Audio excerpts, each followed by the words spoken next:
Welcome to the Off Street podcast featuring Adam Reiner and Sean Dan. Off Street contains general information that is not suitable for everyone and contains certain forward-looking statements of future possibilities that, due to known and unknown risks and other uncertainties and factors, may differ materially from actual results. As such, there is no guarantee that any views and opinions expressed herein will come to pass. Off Street is presented for informational purposes, and nothing contained herein should be construed as a solicitation to buy or sell any security or as an offer to provide investment, tax, or legal advice. Additionally, this communication contains information derived from third-party sources. Although we believe these sources to be reliable, we make no representations as to their accuracy or completeness. Adam and Sean are employees of Marshall Financial Group, Inc., a registered investment advisor. For additional information about the firm, including its services and fees, send for the firm's disclosure brochure or visit advisorinfo.sec.gov. All right, Sean, it is Tuesday, May 14th, 3 o'clock in the afternoon. It could have been a day that all Phillies fans remembered. Okay. So I messed up. Hand up on me. If Adam's a little bit... We'll let the people decide. If Adam's a little bit passive-aggressive in this episode, it's because as we were getting ready to record, I pulled up the Phillies score. Phillies have a day game today against the Mets. Who knew? They were up 2-0. Adam asked, who's pitching for the Phillies? I scroll down, and quickly, without thinking, I blurted out Aaron Nola, and he has a no-hitter through 5. Never say it. Never say it. Adam, it's the most angry I think Adam's ever been at me. Screamed at me you never say that, which I shouldn't have. That's on me. I got excited. Well, as we were still prepping for the episode, getting the mics all set up, the Mets get back up to bat in the 6th. Literally, the very first pitch of the 6th inning, Mets hit a single. No hitters over. There you go. I'm not upset. I'm just disappointed by what transpired. I thought the rule was like you're not supposed to say it if you're at the game or if you're on the team in the dugout, like all those things. Why risk it? Why risk it? Because that's not how it works. These superstitions. All right, whatever.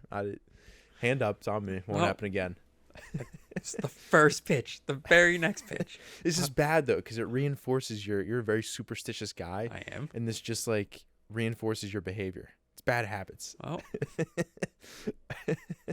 anyway, Mother's Day was this past weekend. Yes. Happy Mother's Day to all who listen. I think while we were prepping, I accidentally said happy birthday. Yes. At one point. All mothers does not mean their birthdays all fall on that Sunday. If it is your birthday as well, happy birthday. Double whammy. I have Mother's Day stats. Okay. If you want those. This is from the National Retail Federation, and they expected Mother's Day spending to reach $33.5 billion this year, which is actually down slightly from 2023. Now, why do you think that is? Like, why think people just feel a little less generous towards their moms this year? Maybe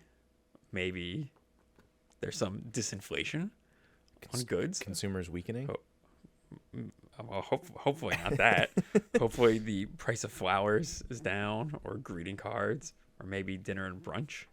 Okay. I'm hoping that's the case, but they expected 84% of U.S. adults to celebrate the holiday. But the top 3 gift categories by percent purchasing. I'm going to go flowers. Flowers got to be up there.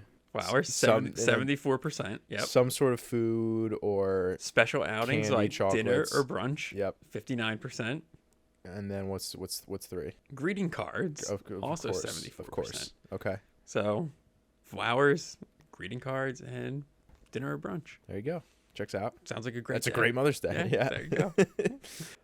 I think this happened on Mother's Day. It's hard to remember at this point. All the days kind of ran together, but Wall Street Bets fame, Roaring Kitty, was back in the news for a very simple tweet of a man leaning forward in a chair. Not even a man. It was a cartoon drawing of a man leaning forward in a chair who may or may not have been holding a gaming controller in their hands. So, for those who don't know, Roaring Kitty, basically the man who led the charge on GameStop, all the meme stocks back in, I think it was January of 2021. I think there's the Netflix show about it. Or yes. Movie, whatever it is. Yes. His real name's Keith Gill, but his streamer name is Roaring Kitty.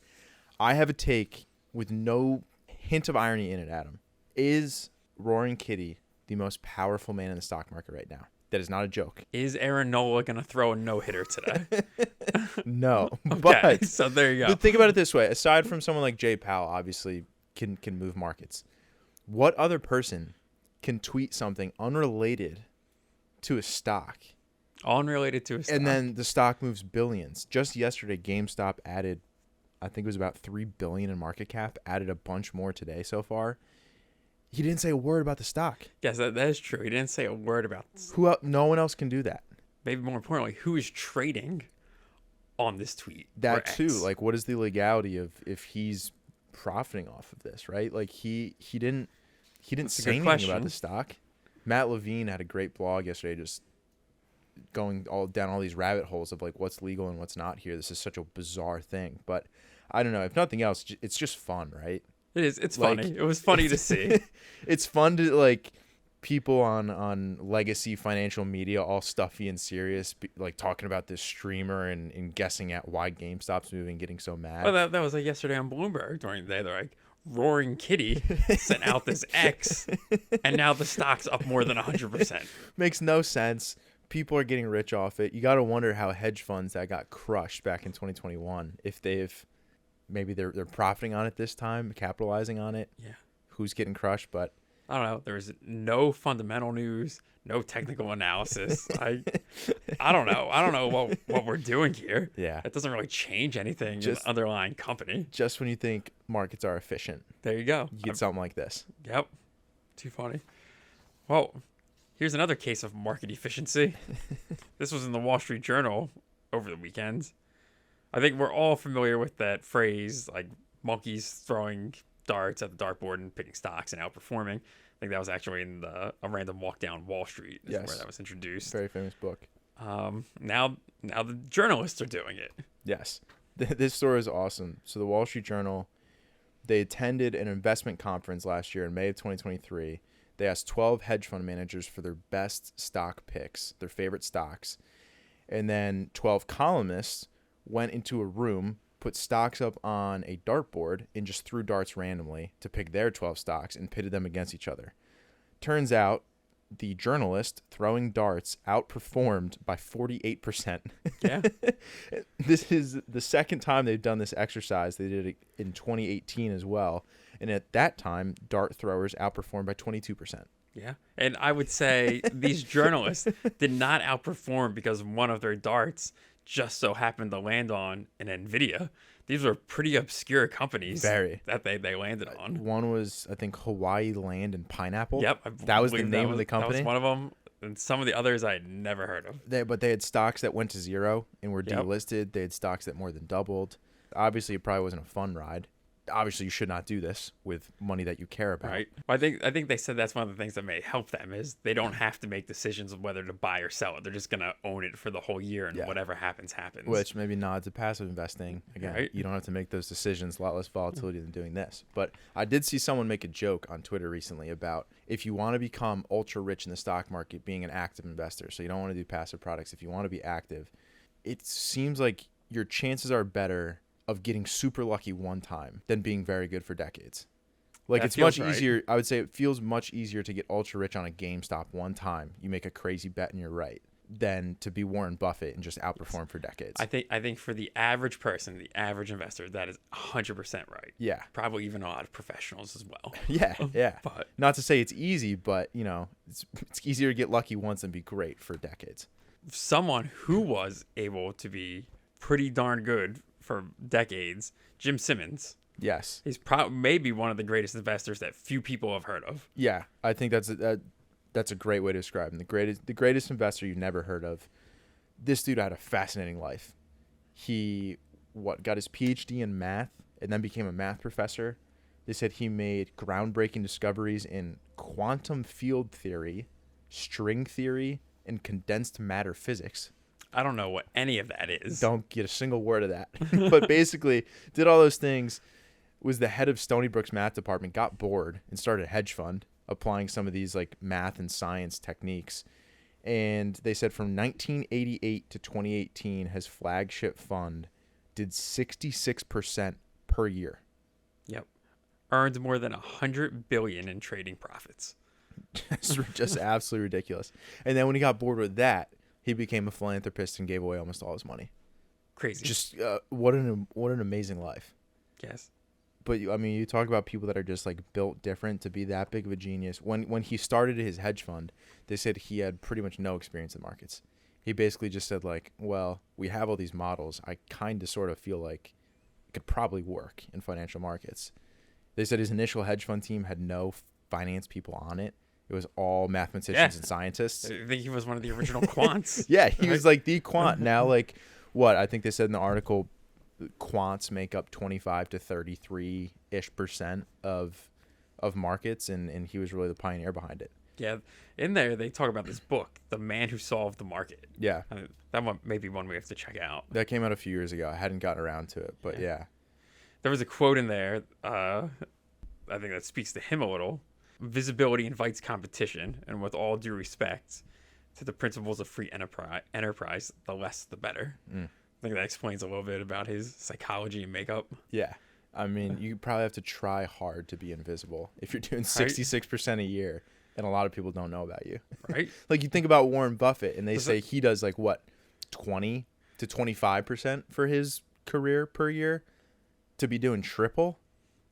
That's absolutely ridiculous. Crazy. It's kind of funny that we talked about Warren Buffett last week and Jim Simmons this week, and most people probably know Warren Buffett. I'm guessing very few people who listen to this know Jim Simmons. Yes. So there was a Bloomberg article that said 1 out of every 24 New York City residents is now a millionaire. That's crazy. 350,000 millionaires just in New York City. But is it crazy? So the initial number was like, oh man, that seems pretty high. But I actually think it feels pretty low. I don't know. Like, there's so many people in New York City for 1 in 24. I'm assuming they're counting all boroughs, right? Like, if you just counted like Manhattan, Brooklyn, like, yeah, maybe it feels low. But total wealth of residents of $3 trillion, 350,000 millionaires, I don't know. That just feels like a ridiculous number. I feel like with New York City, it's a large city. You're starting to get a fairly large sample of U.S. population. And I think 1 in 24 is actually below the percentage of millionaires in the United States as a percentage of the adult population. Is it actually? I think it is, yeah. Based on a 2023 Credit Suisse Global Wealth Report, they estimate that there are more than 20 million U.S. adults who are millionaires at the end of 2022. And that put it a little north of 8%. All right. It feels very bifurcated. I feel like New York is one of those places where you span the wealth spectrum. And it seems like a place where if you're very, very wealthy, it's the best place on earth. And if you're very, very poor, it's an awful place to try and just get by. I can believe that. But, I mean, wealth in New York City is probably certainly barbelled. Absolutely. Right? Yeah, very concentrated. But if you're looking for the most wealth per capita, do you want to guess which city that is? It's none that were listed. None that were listed? I don't know. I have no idea. Monaco. Probably could have guessed that, actually. 40% of residents are millionaires. Yeah, I think we talked about Monaco on one of the podcasts last year. A ways back. Yeah. How about that Apple commercial last week? Bad. Very, very bad. A bit of a marketing blunder there. So Apple, who's really known as just phenomenal marketing, you think back to the famous Super Bowl commercial. I think I watched it in every marketing class I took in college. Oh yeah, I know exactly what you're talking about. It's based on like the book 1984. Really missed the mark on this one. They basically, for their new iPad, that's I guess ultra thin, is the new thing with this iPad. They took a giant hydraulic press, and put a bunch of like creative things under it. So think instruments, paint, artwork. All those sorts of things. And then they took a hydraulic press and just crushed it all until it was nothing. And then as the hydraulic press came back up, it unveiled this like little tiny super thin iPad. And it's like, oh, everything is just held in here. Yes, I think fed into everyone's fears of what AI will eventually do. Yeah, they didn't take into account of like, oh, a lot of people love pianos. Maybe we don't like brutally kill a piano to show how cool the iPad really much is. Anything creative was like crushed by that press. Yeah, and I think the backlash seemed pretty immediate. Most people did not like the commercial. No, it feels like Apple. Every time we've talked about it this year, it's been mostly negative things. A lot more missteps than we've seen Apple make in the past. Yeah, that's true. That's a good point. Someone like, a Steve Jobs, who we talked about that run from like '04 to 2012 when Apple was on top of the world. Steve Jobs was at the helm. He was so good at vision and branding. It feels like this is something that doesn't happen with him. Yeah. Like, this is just such an oversight that so many people stamped off on this, and no one said, wait, if you look at it in this way, it's actually really bad. Yeah. I don't know. It felt like that was their way of trying to be edgy. And Steve Jobs probably would have gone about it a different way. Yes. Buffalo Wild Wings.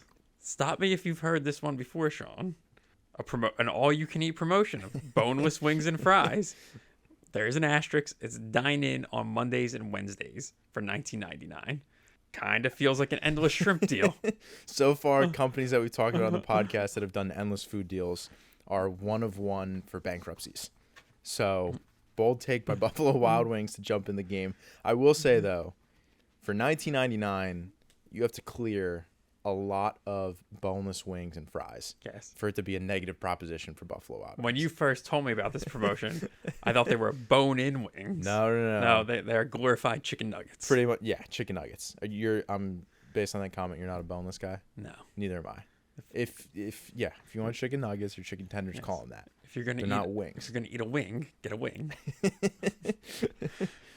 But yeah, it's only on Mondays and Wednesdays, which I'm sure traffic at Buffalo Wild Wings on those days are very slow as it is.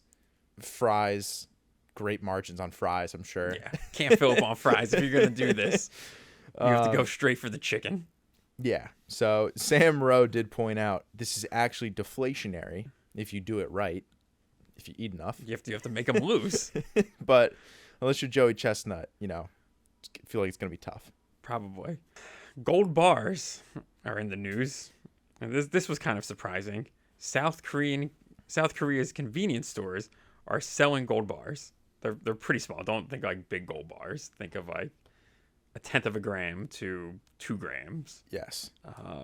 And the most active purchasers of these are people in their 30s. Yeah. We've talked more about gold bars, I feel like, in the past 6 months than I've talked about gold in my entire life. Like, I'm a type of person, I know there's a lot of people out there who love gold for whatever reason. I don't get it whatsoever. I can see in this instance it's being used as a store of value. It makes more, I will say that, it makes more sense in a place like Korea. They point out their currency, the Korean won, has been weakening against the dollar. Yes. About 5% so far this year. It looks like more last year. Okay, if you can't trust your currency is going to hold up over the long term, I can see gold. But, in the U.S., we've talked about U.S. gold a lot. Still feel pretty confident in the dollar. I'm going to hold something that's not going to produce anything for me. I think I'd rather hold dollars than gold. That is an opinion.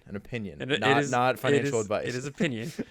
Not to mention that gold is non-yielding, and U.S. Treasuries are actually yielding something, so it's kind of an unproductive asset. Yes. At that point, or at this point. But should we switch to uncorrelated? Oh, we got ChatGPT. Oh, I'm sorry. Duolingo. Go ahead. So, floor is yours. last topic here. This was big news yesterday. OpenAI, a parent of ChatGPT, unleashed GPT-4o, which is the newest iteration of the AI product. And this version has voice, text, and vision capabilities. And they did a big demo, showed how you can use it as a translation tool. And as soon as this happened, Duolingo, which is a publicly traded company, their stock dropped pretty severely. The market cap of the company fell $340 million. That's a lot. right when this came out. 2 thoughts off the bat. 1, do I trust ChatGPT enough to be translating for me? 2 is, if they're trying to use this as an education tool, is that the way it was pitched? That was just one of the functions. Like in one of the demos, a dad pulls up a math problem. Yeah. And says to this GPT function, he's like, I want you to help coach my son through this problem. Don't tell him the correct answer, but help him through. And the AI actually tutors him. Okay. Which is actually pretty cool. I was thinking more through the lens of learning a foreign language, like we had to do in middle school, high school. Yeah. And if I had this tool and it translated for you, there's no need. Yeah. Which I guess the translation stuff isn't super new. I think you can do that in Google. Do that on Google. And all those sorts of things. But just more, I guess, philosophically, Duolingo, companies like this that are kind of one-trick ponies, they do one thing very well. It's kind of like a Rosetta Stone. Is that Yeah, what they are? language learning app. Yeah. Like how many more of these companies is AI in general just going to make obsolete? Yeah, that's a good point. And Duolingo, it's down about 25% the past week. They also had bad earnings on top of this news. No, that doesn't help. They're still a $7.7 billion company. That is magnitudes larger than I would have guessed. Yeah. Duolingo's market cap was. Another week, another AI story, I guess. Yes. Now should we switch to Uncorrelated? Let's do it. Let's go from AI to the world of maple syrup, Okay. a time-honored tradition in Quebec and Vermont. So Quebec is the largest producer of maple syrup, 72% of the world's supply. They have a strategic maple syrup reserve. I guess like we have the strategic petroleum reserve, where they warehouse, or it's big enough to warehouse 221,000 barrels of maple syrup, which allows them to help regulate global prices. Yes. Who knew? The best quote in this article is, quote, "Without much argument, Quebec is known as the Saudi Arabia of maple syrup." There you go. That's a great way to put it. When we first saw this article, my reaction for you was, it feels like this should be a Fargo series. Yeah, right. Like one of the seasons they do a Fargo should be about the maple syrup cartel. It is feel good. Like, as far as cartels go, a maple syrup cartel isn't a super bad one. There's a lot worse cartels I don't know enough about the maple syrup cartel. than maple syrup cartel. It's like, okay, if Quebec truly corners the world market, I'm not going to lose sleep over it. There's bigger problems, I feel like, for us to address. That's fair. But who knows what goes on behind the scenes? Yes. You make the cartel angry. They start chopping down trees on your property, setting them on fire. They did say Quebec is the maple syrup capital of the world versus Vermont, which prides itself as being the maple syrup capital of the U.S. and just being magnitudes larger. They interviewed some Vermont maple syrup manufacturers, and they claimed that while Quebec has the quantity, Vermont has the best quality maple syrup. So interesting. I was surprised to learn in this article that there's a bit of controversy over maple syrup refining. Okay. Do you do it the old school method of boiling the sap over a fire, or do you use new modern technologies for production? So apparently people are very passionate about both. But U.S. maple syrup prices per gallon, here's the economic tie-in for here, seem to have peaked in 2008 at a little above $40 per gallon. I don't know what you would do with a gallon of maple syrup, but I would have guessed of where prices peaked. 08. Yes. They currently sit around 34. Okay. So, there you go. Okay. Good to know. More you know. This next one is about men's finger wrestling. Oh, okay. From Germany. Okay. I feel like we can always rely on a good competition from overseas. Yes. For Uncorrelated. I will try to pronounce this word in German. Fingerhakeln? Fingerhakeln? Fingerhakeln? Okay. Which is a sport where two men sit facing each other across a table.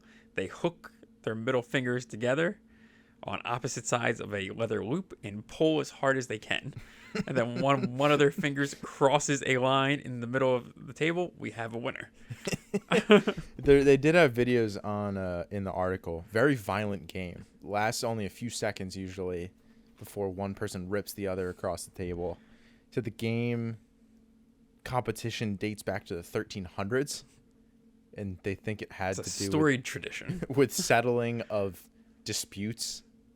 Okay, I guess there's worse ways. I guess, yeah, just pulling on each other's fingers super hard. But they said, yeah, this is a big competition over there.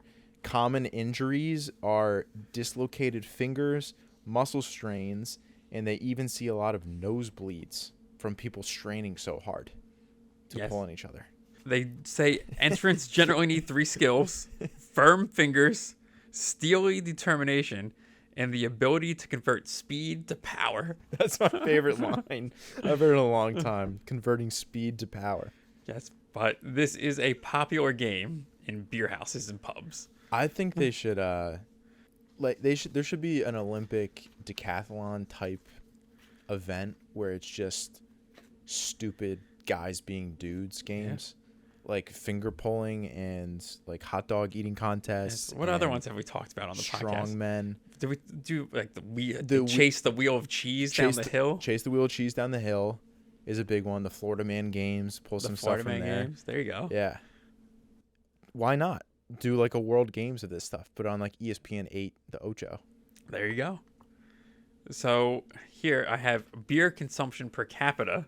Okay. By country. All right. This is from a university in Tokyo who put this together. Really digging deep here. Yeah, took some time to find the economic tie-in here, Sean, for this one.